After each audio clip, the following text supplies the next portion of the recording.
Hi everyone, welcome to my YouTube channel Daily Tutorials, where I provide you with daily tech tips and helpful guides. In this video, I'm going to show you how you can enroll for an online banking account in ANB Bank. First, make sure you have a good internet connection and it's working properly. Then go ahead and open up a web browser.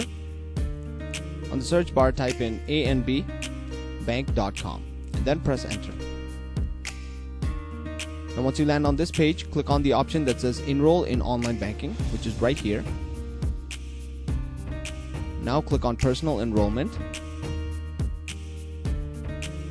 And now you have to fill out this application.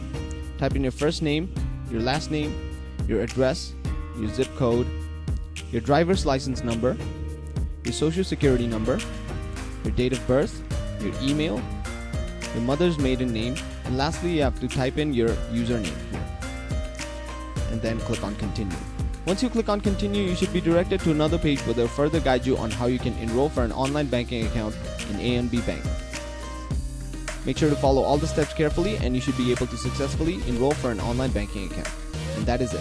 Thank you very much for watching this video. Be sure to leave a like, share this video, and subscribe to our channel for more helpful guides just like this.